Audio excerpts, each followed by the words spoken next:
Mechanism of labour में आप इस प्रोसेस को ध्यान दीजिए, कितने सारे स्टेप्स हैं, एकदम स्टेप को ध्यान से देखो, समझ में आ जाएगा। हमारा जो बेबी है इसका लाई क्या है, मतलब कि बेबी का जो एक्सिस, बेबी जो है यह मदर का जो स्पाइन है, वर्टिब्रल कॉलम है उसके लॉन्गिट्यूडनल पैरेलल, इसको इसलिए हम लोग बोलते हैं इसका लाई क्या है, लॉन्गिट्यूडनल।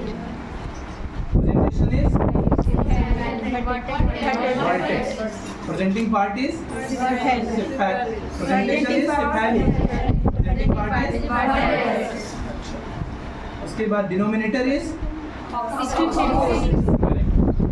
इसको जब इतना ध्यान हो गया तो ये बेबी जो है किस पोजीशन में है, LOA, left occipital anterior, left occipital anterior, यानी कि बेबी का जो वर्टेक्स पोजीशन है, यानी कि जो आपका हेड है, हेड का जो सैजिटल सूचर है, सैजिटल सूचर किसके बीच में पाया जाता है, दो पैराइटल बोन्स के बीच में वर्टेक्स है, इसलिए बोल रहे हैं, ध्यान दीजिएगा, सब एक दूसरे से कोरिलेटेड है, पढ़ा चुके हैं सब चीजों को।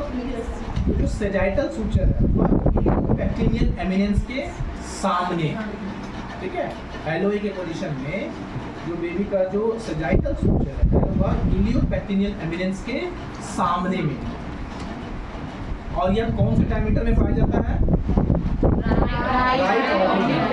राइट ऑब्लिक डायमीटर का लेंथ, और बेबी इसी पोजीशन में जो बेबी का आर्म्स है, शोल्डर्स है, वह कौन से डायमीटर में पाया जा रहा है, अच्छा, लेफ्ट ऑब्लिक डायमीटर कहां से कहां तक होता है,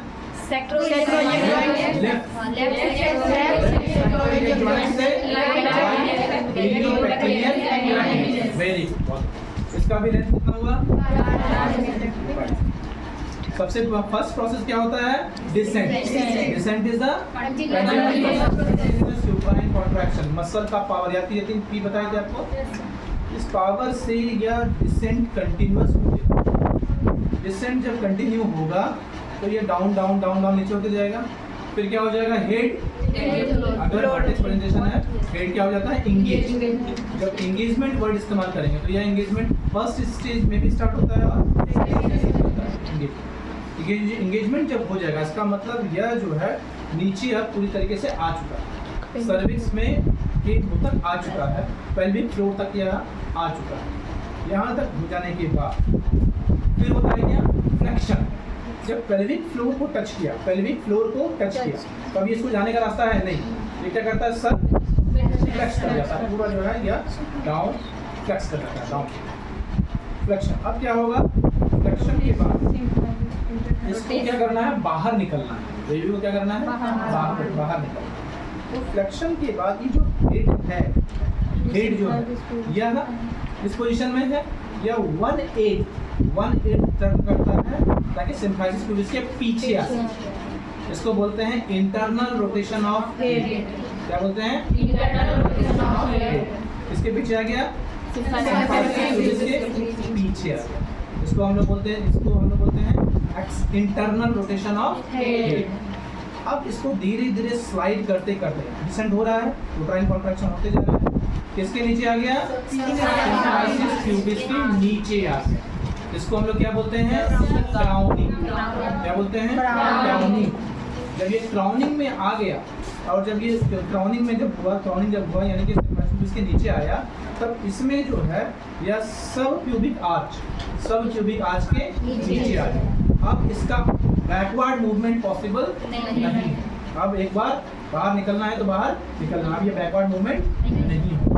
इसको हम लोग बोलते हैं क्या, क्राउनिंग। क्राउनिंग में जब आया तो ध्यान दीजिएगा, ये बेबी अभी ऐसे ही है, टर्निंग हो गया, ऐसे ट्विस्टिंग हो गया है, या टक से बाहर इसका सर बाहर निकल रहा है, समझे। इसी को बोलते हैं क्या, इसको बोलते हैं एक्सटेंशन। इसको क्या बोलते हैं, एक्सटेंशन, यानी कि बेबी जो है ना फट से एक्सटेंड करेगा, जब एक्सटेंशन होगा तब एक्सटेंशन के बाद अभी भी इसमें क्या है, ट्विस्टिंग है ना। तो बेबी का देखिए बॉडी कैसा और सर कैसा, इसको एक अलाइनमेंट में आना है, तो ये क्या करेगा, हेड या अपना ट्विस्टिंग को अनट्विस्ट करेगा। पहले 1/8 रोटेशन किया था, अब ये वापस क्या करेगा, अनट्विस्टिंग करेगा। आ गया, तो इसको हम लोग क्या बोलते हैं, रेस्टिट्यूशन। क्या बोलते हैं? रेस्टिट्यूशन। अब शोल्डर को क्या ऐसे ही रहना है? नहीं, शोल्डर को किसके पीछे आना है? सिम्फाइसिस प्यूबिस के नीचे। अब ये शोल्डर क्या करेगा? 180 टर्न फिर से करेगा, ठीक। Internal rotation off shoulder followed by external rotation of head. तो ये दोनों एक दूसरे के साथ साइमल्टेनियसली साइमल्टेनियसली साथ internal rotation off shoulder and external rotation of head जब दोनों साथ साथ रोटेट किया तब अब इसको पैसेज मिल गया।